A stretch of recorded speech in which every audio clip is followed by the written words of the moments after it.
Chapter 5. The Religion of Atlantis. Religion for religion's sake. As I said earlier, part of our training at the monastery was to learn about the various cultures and religions of the world, so many of my earliest courses as a novice monk were about religions. At the time, as typical with my young ego, I thought I already knew all there was to know about the subject, but there was really far more to it than I thought. The following chapter is a recollection of a course given by Elder Noah regarding the Atlantean and later teachings about religion.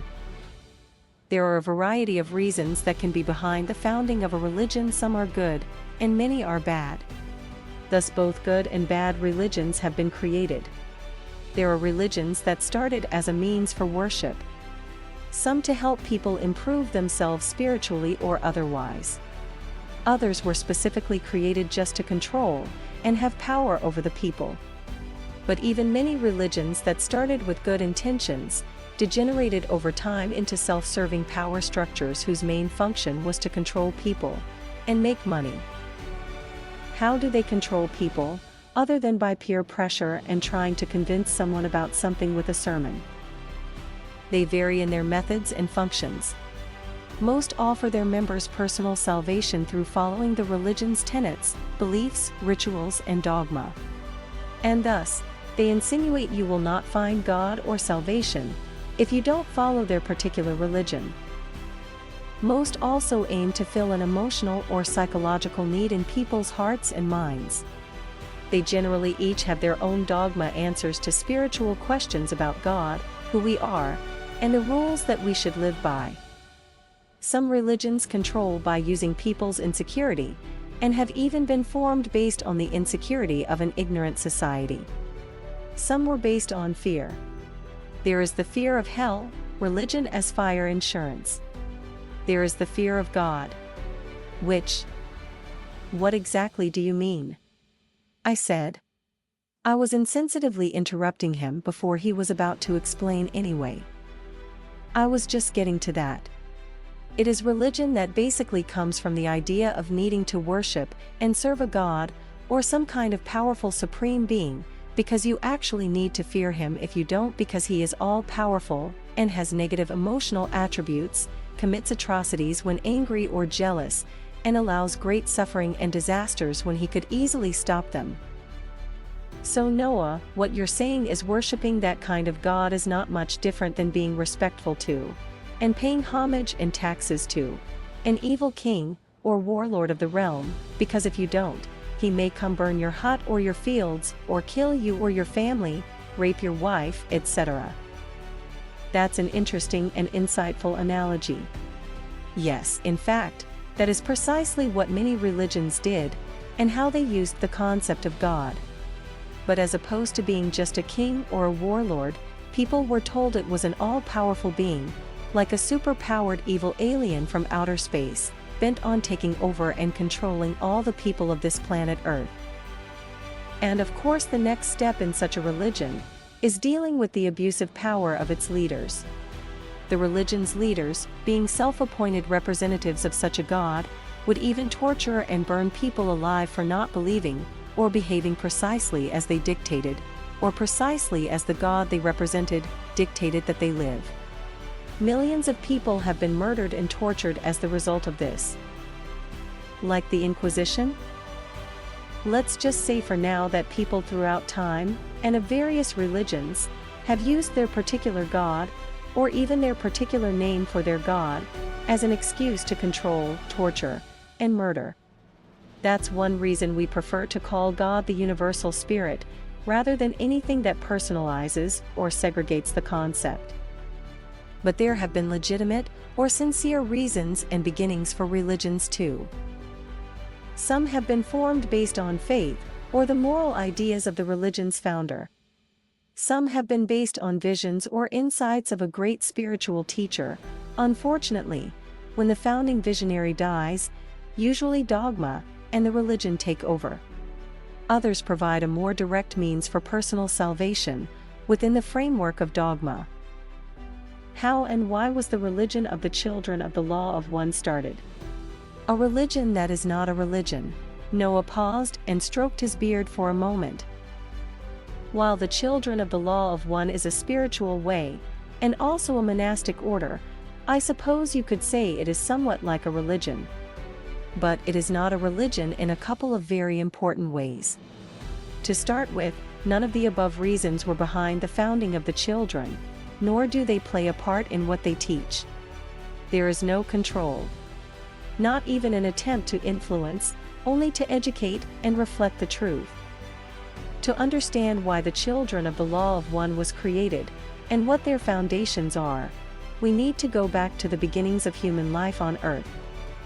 Oh, it sounded like we were going to get into some more interesting stuff. Please go on, I said. I will, just give me a moment. More beard-stroking meditation ensued, as he prepared himself to tell us the story. The Fall.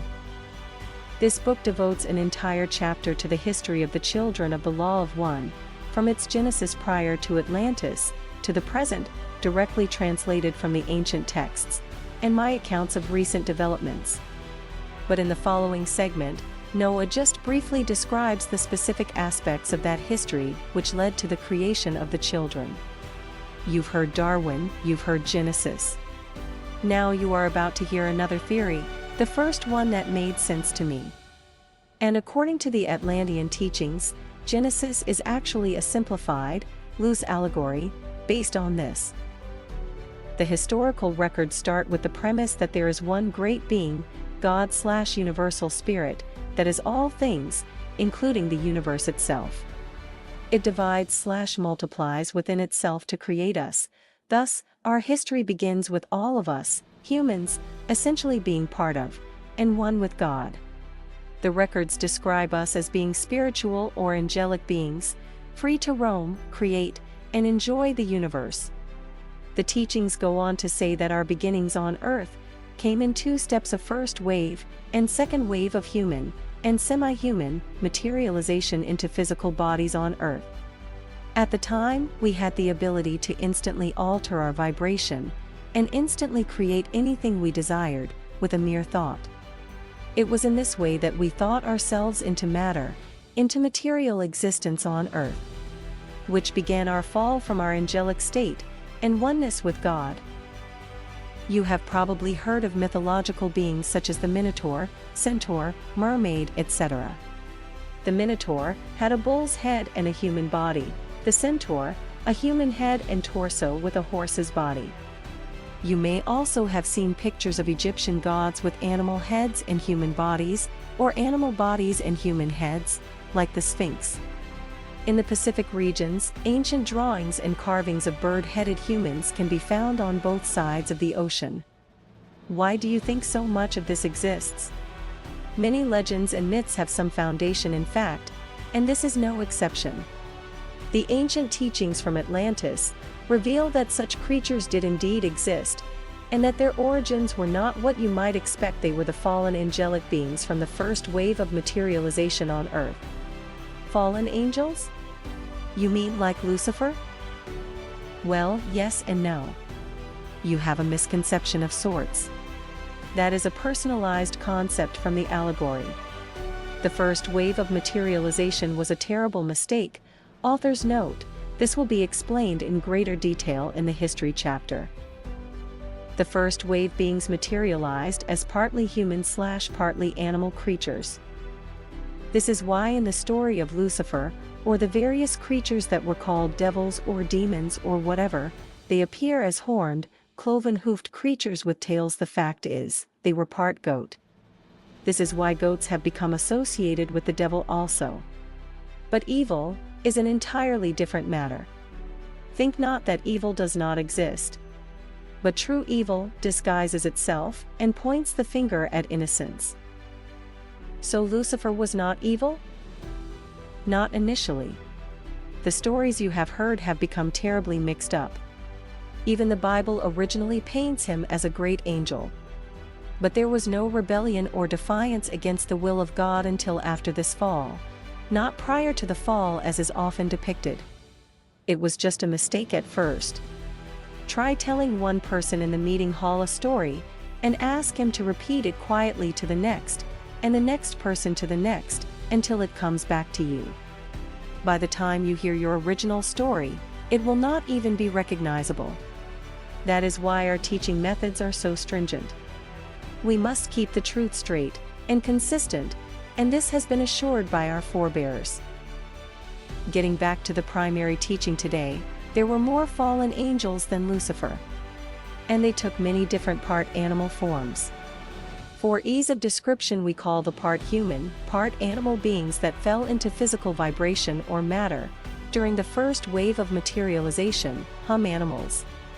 As soon as the first wave beings materialized in their hum animal bodies, they suffered a great fall in vibration from their previous spiritual, angelic state of existence. They instantly experienced a near total loss of consciousness, awareness, and intelligence.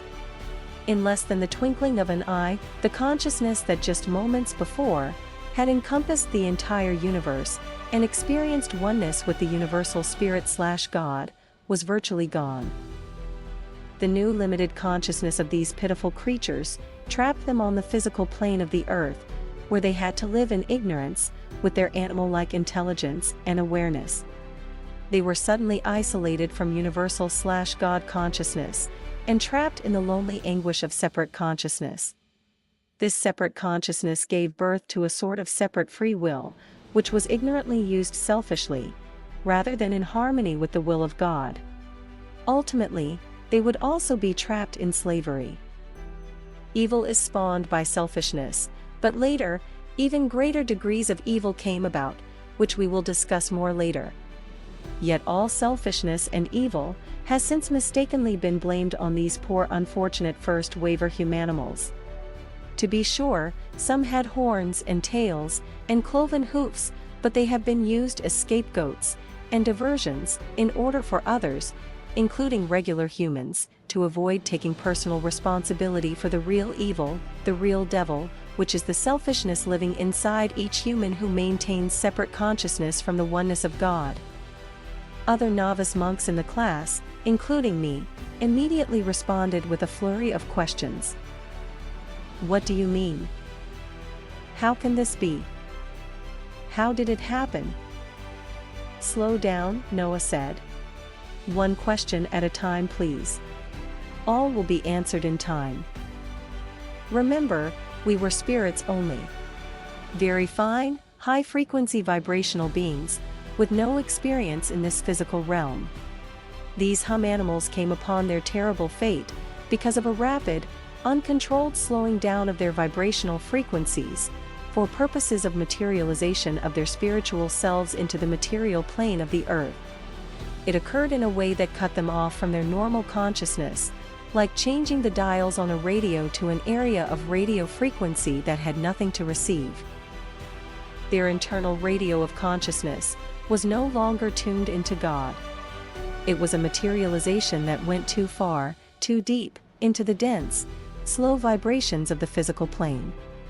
When the finer frequencies were cut off, they were left cut off from God and the rest of spiritual creation, and thus the consciousness of the oneness of the universe, the consciousness of God, the universal spirit. This left them with only a separate self-consciousness that lost touch with oneness consciousness or universal consciousness. Then why aren't all of us still lost and out of touch with God? A couple of reasons. Some of us did not make this fall. Those who didn't fall were still in their angelic state and watched all this happen to the first wavers. Our Grand Master, author's note, later known as Jesus in his last life on earth, organized and led a rescue mission. With their great love and compassion, many of the other angelic beings who had not fallen decided to help the trapped first wavers, even at great risk of the same fate. They became what we call the second wavers. The second wavers knew they could only help the first wavers if they too materialized in forms that would allow them to work on the lost souls, the hum animal creatures, in their own physical form and dimension. And the Grand Master and various angelic volunteers knew that in order to do that, it would require lowering their own vibration towards that of the physical plane, and subsequently lowering their consciousness to some extent. They knew this was dangerous, and that they had to be very careful how they did this, and be careful about how deeply they went into physical matter, or they too would become trapped in limited consciousness just as the hum animals were. Thus the ancient Atlantean teachings describe how this second wave became the first consciously controlled thought projection, or materialization, of modern human life on Earth, or at least they eventually became modern humans as they gradually solidified into the material plane from their spiritual angelic state. The ape-like early human form was actually just eventually chosen by second wavers as the preferred type of physical vehicle to model themselves after, because it allowed for the greatest control and manipulation in the physical plane that would be required to help the first wavers. That is why scientists cannot find the missing link, because there simply is none. Because while evolutionary change certainly does exist, our present existence on Earth did not involve evolving for millions of years from apes. Again, if the above theory of creation that is offered by the ancient Atlantean teachings is disagreeable to you, no biggie, that's okay.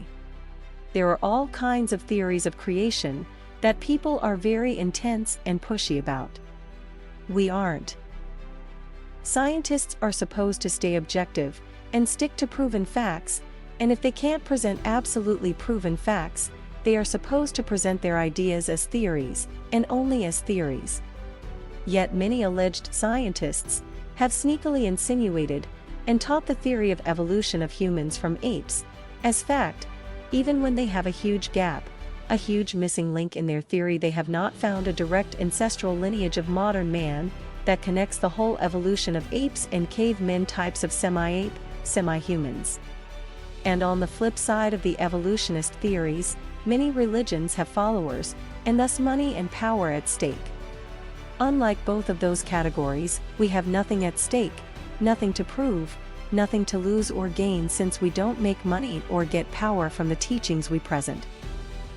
While we have personally viewed it as an historical, written record, you are welcome to take them or leave them. We really don't care if you believe the concepts of history or creation presented in this book or not.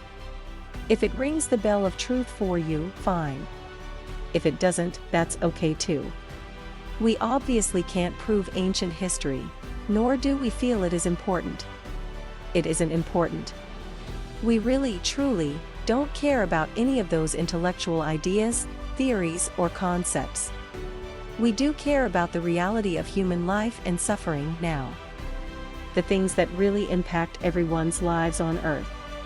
So what we want, and what we really care about, is simply for everyone to be kind, caring, compassionate, and harmless.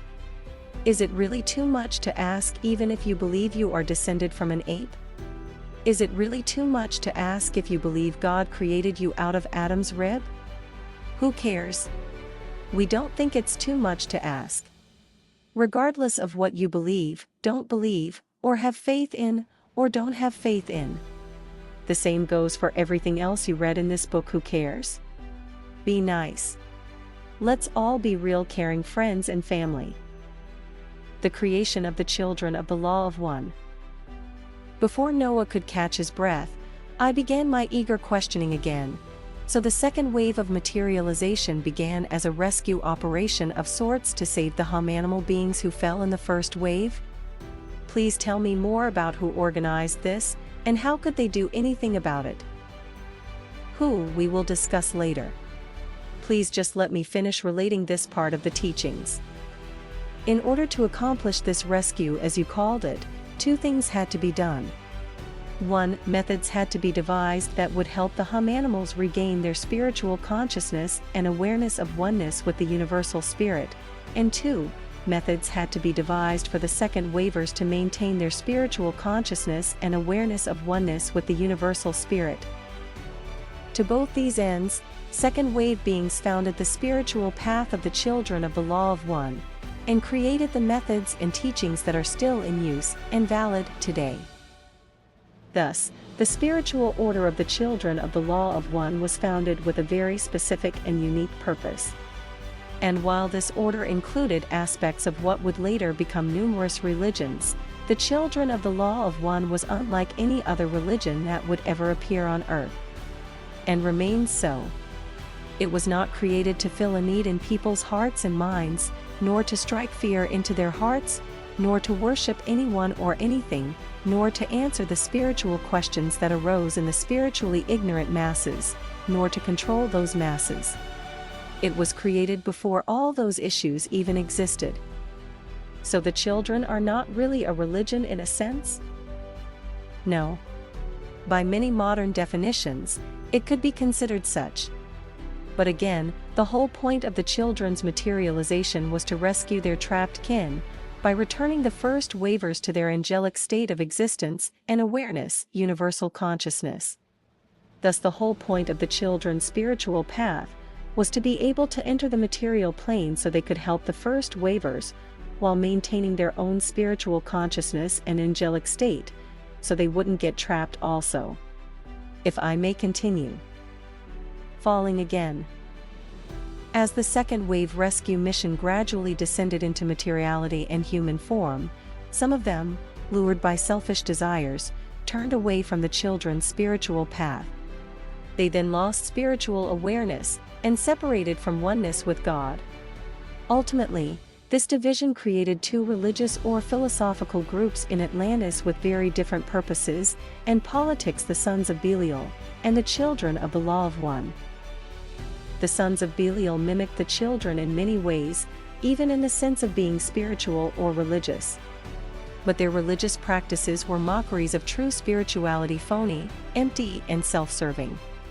They would use prayer and visualization to attain whatever they wanted, and they turned a blind eye to what the repercussions of getting what they wanted would have on others. Some popular present-day religions are offspring of the Belialian religion. And then there are the secret societies that still practice their original ways. In Atlantis, the most significant contention between the children and the Belialians was over what to do about the hum animals. The hum animals were easily controlled by the powers of a second waver's mind, and they could be made to do anything just through visualization. Since the Belialians had turned away from their awareness of oneness with God in favor of selfishness, they wanted to use the hum animals as pet slaves. The children, however, still wanted to help return the hum animals to their higher state of consciousness. Thus the children also became activists, and their goal as a group movement was still to free their trapped kin, but now they also had to contend with other second wavers who had gone bad. So Noah, did the children win out over the Belialians? There aren't any hum animals walking the earth anymore, right? Were they all killed or rescued? I'll answer that in a moment, but first let me say that even the best of the children of the Law of One eventually succumbed to some degree to the separation from the universal spirit. But that is another story, which involves the allegory of Adam and Eve. Now, to answer your question, while part of the children's goal was eventually achieved, the hum animals were freed from their animal entanglement after the destruction of Atlantis. Freedom from darkness and slavery has not been fully accomplished. The battle continues. As far as the first wavers go, reincarnated hum animals still walk the earth in normal human bodies. You have seen them. If you are observant, you can see subtle animal traits, mannerisms, or facial appearances on many of the people of the world. But hum animals or not, the age-old struggle between the children and the Belialians, the struggle of freedom against slavery, still continues. These days slavery can be in many forms: traditional, economic, socio-political oppression, imprisonment, and mental programming. The world is basically populated by 5 groups: the children, Belialians, reincarnated lost soul first and second wavers, and the enlightened. Most from both the first and second waves are still separate in consciousness from the universal spirit. That makes them easy prey for the Belialians, and they either become their pawns in one way or another, or their slaves in one way or another. Authors note in previous editions of this book, the only description of Belialians was that of the old teachings. This left many people confused about who and what they were, and how they look in modern times. Belialians are not some kind of genetic creatures who have physically lived and survived for thousands of years. Like all of us, They have continued to reincarnate and live in modern human bodies. But they are so evil, those of us who are sensitive to it can sense or feel that. This can sometimes even be physically or intuitively seen as being reptilian-like, or as the old teachings call it, lizard-like. But whether you see or sense this yourself, you can know them by their agenda. Lifetime after lifetime, they maintain their maniacal drive for power and agenda of slavery and domination. Many of them are the people who run the world. The upper echelon are the real power people pulling the strings behind the scenes. Like initiate monks of the children, the higher-level Belialians are totally conscious and aware of who they are and what they are doing. The middle and lower echelon are sometimes in the forefront or in the public eye, functioning as political, military, or business leaders who are apparently not being told what to do, yet they really are. Of course, some leaders are just pawns and not consciously aware of who they serve and wouldn't care anyway. Belialians are usually born to rich and powerful families who are already of the Belialian heritage, and their families train them and continue to pass on their tradition. They go to the best schools and join the right special fraternities and sororities. They are trained in the ways of using visualization and ritual to practice their dark magic. They always want more money and power. They want to maintain economic slavery and child labor slavery in the world, and even worse. They want a state of total monitoring and control of all people, and they have been making great strides in this.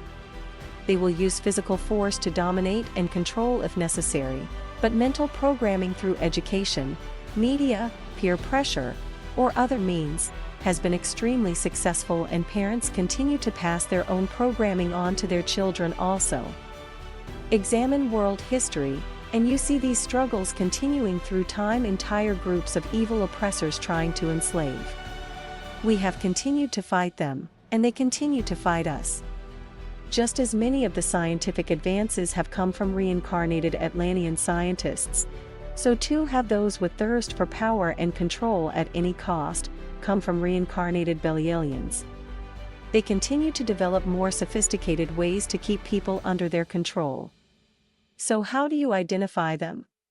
Again, you can feel it, and sometimes see it when you look into their eyes. But anyone whose agenda is control of others is either Belialian or one of their pawns. They care only about themselves and would be willing to harm anyone or even everyone on the planet if it helps them get more power, and they can do this all with a big smile and warm handshake, which many people buy into as being a nice person. Ask yourself if this could be true, and feel the response from your inner voice. Noah continues. So our religion and work continues on. And now, because of the time and situation, he pointed at me, will soon be publicly revealing the teachings of the children and heralding the coming spiritual changes. Remember, because of the unique nature and purity of the Atlantean children's spiritual way, it is as valuable today as it was then. Their teachings and methods can help anyone return to the universal spirit, achieve enlightenment, and live in harmony with universal law and universal will. Thank you, Noah. It was my honor to help you. And with that, he bowed and kissed my hand with the feeling of love and respect that one might only expect to see offered to his teacher, or the head of the order. It was rather shocking to me, because I felt I wasn't worthy of it, didn't deserve it, and that it wasn't appropriate for someone of my humble station. But he was honoring who I was inside, which at the time, I didn't really see in myself, even though my ego thought it did.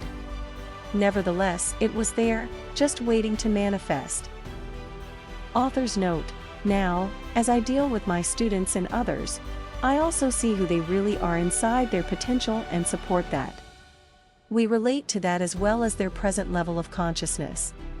To reinforce and strengthen the inner being, while attacking and starving the selfish separate self, is our constant function and duty. Then Noah put his hands together and made a gesture of spiritual respect to the other novice monks in the chamber, and crawled off through the little door. Crossing cultures.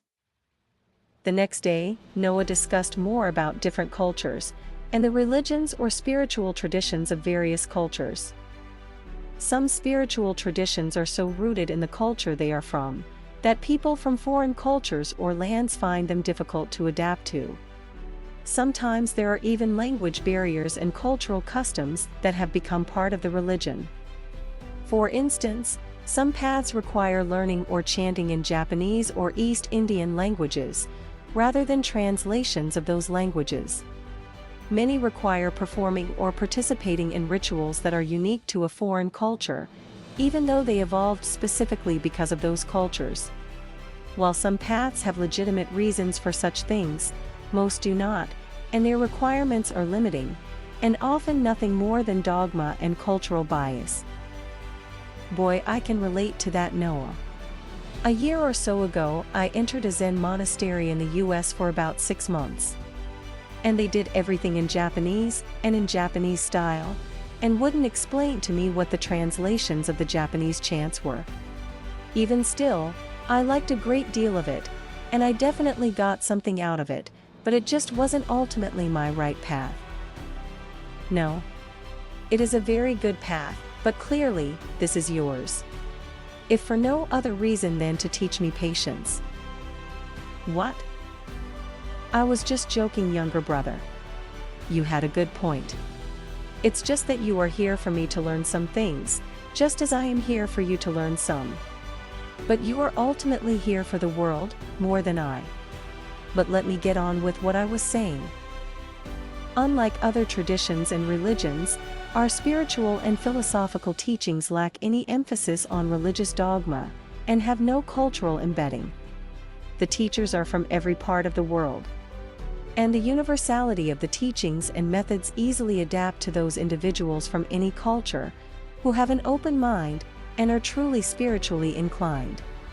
Thus, it is a path that is readily accessible and useful to people from any land, if they wish to take advantage of it. To someone like me who had previously studied many religions and cultures, the teachings crossed over seemingly opposing religious boundaries with a unifying wisdom. They were also complete, filling in all the blanks left by my previous studies, and tying in the aspects of truth I had found in other paths, into one comprehensive whole. A natural spiritual path based on universal laws. My next course involved how the Atlantean teachings came about, and what they were based on. It was to be given by the elder monk Zarathustra. I'd heard on the grapevine that he had long ago originally come from Germany. He was quite well studied and intellectual from what I'd seen of him so far. I liked him, and he even let me be involved in some very sophisticated vibrational experiments he was conducting, which gave me the foundation for my later vibrational studies and developments. He had a great scientific insight into such matters, and was perfect for teaching this course.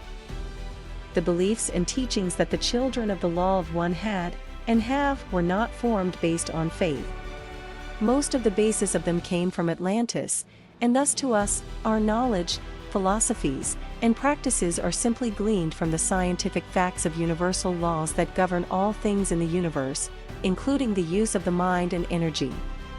They are merely the result of observations of the universal forces that are involved in the practical applications of our spiritual and physical existence. Thus, even today, understanding the substance of even the ancient beliefs requires no faith, but rather a certain quality of intuitive logic. In fact, the path urges us not to take the teachings on faith, but to experience God and higher consciousness directly. That way we can really know, rather than just taking something on faith and hoping really bad that it's true.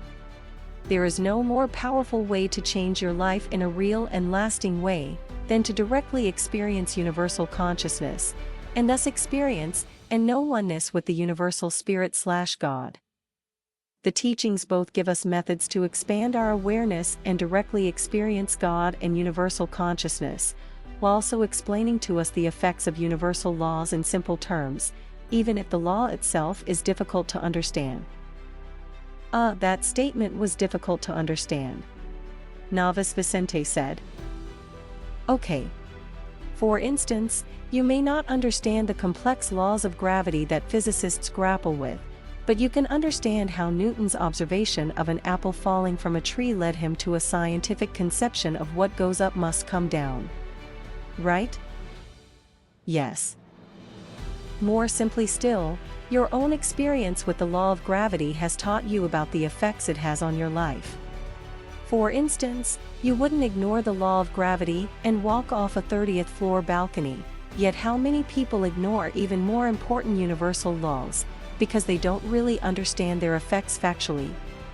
So the ancient Atlantean teachings offer us a way to understand the effects of universal laws on our lives, and thus a way to benefit from them. Yes, I understand you now, but I want to learn more about spirituality, not physics. True spirituality is tied to universal laws though.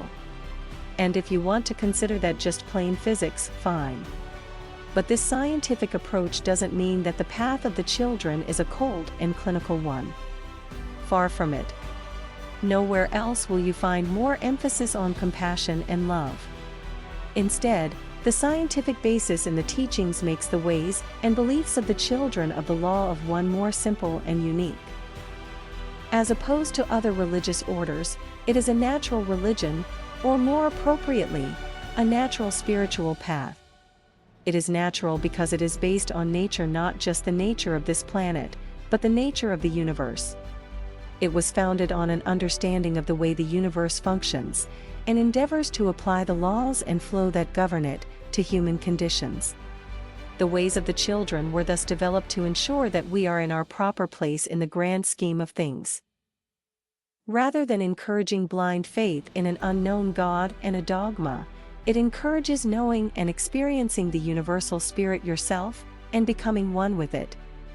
By these very virtues, it is not as much a religion, as it is a way of being one with all of creation, and the Creator both.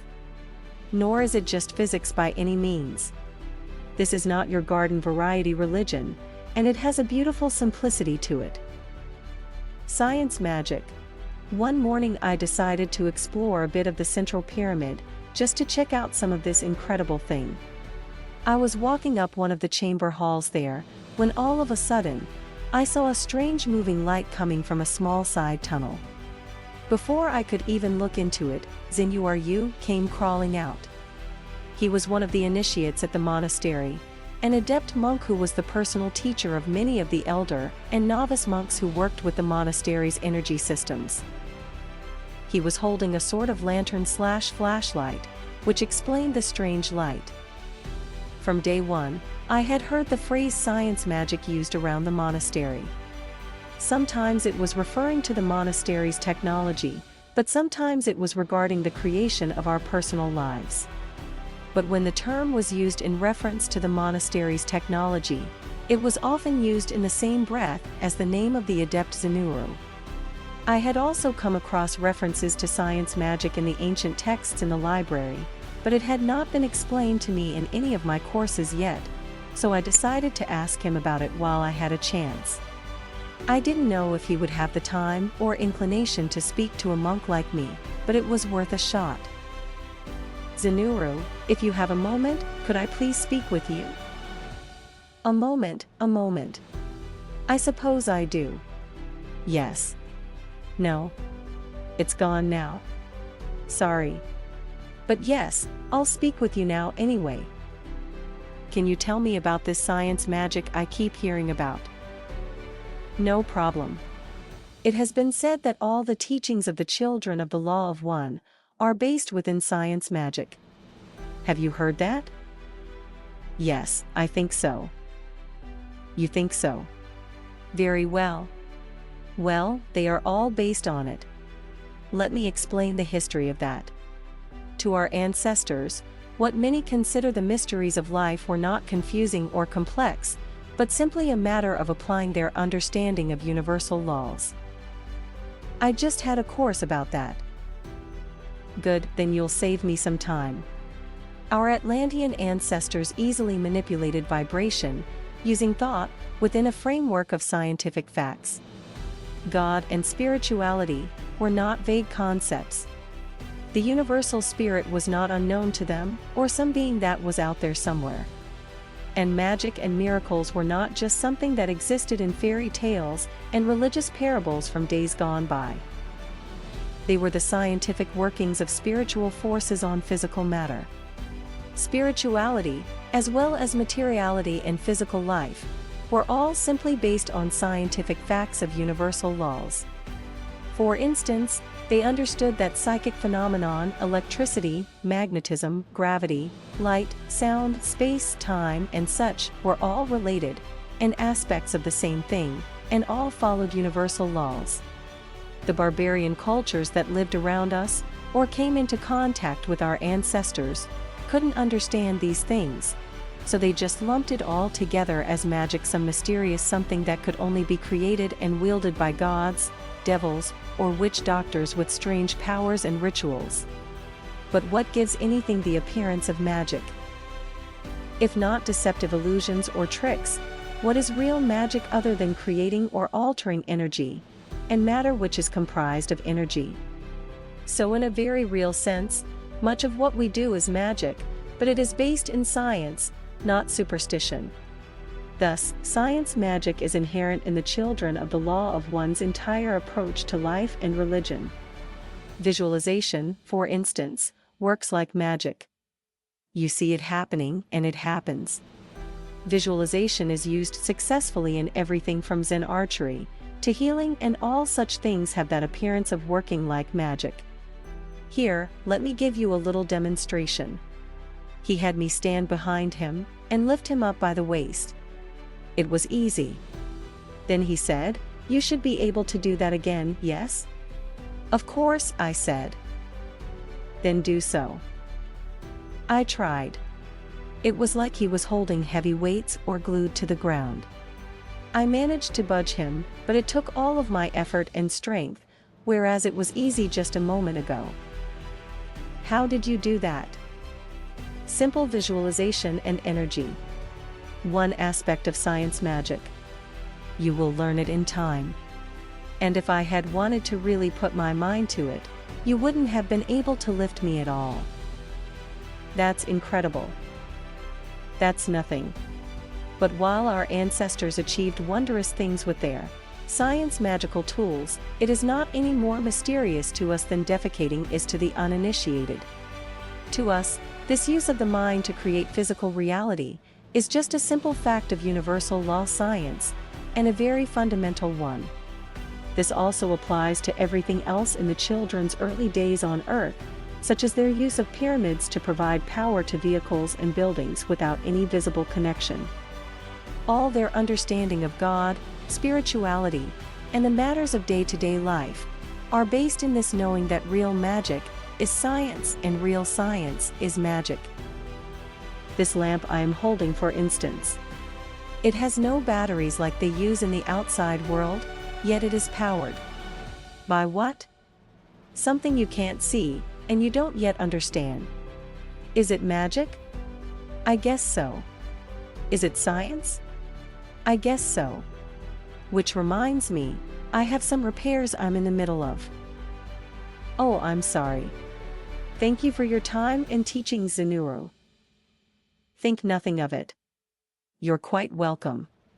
We must have more talks. And I know you want to know more about how we are using some of the ancient technology to power things here. You'll be able to learn them easily if you wish. You have great vision and insight that few have, and I welcome discourse with you.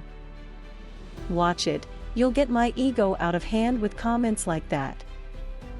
I wouldn't worry about that. Zane will assure the last of your ego is stomped to death. He's talked about you a great deal. I cringed inside. Oh great. That's something to really look forward to. In truth, it is. You will be far wiser, more intelligent, find peace, in your place as a caring instrument of the One, once all is said and done. I replied, that sounds better than being stomped to death. He laughed. Same difference. You'll learn. Then he headed on up a shaft.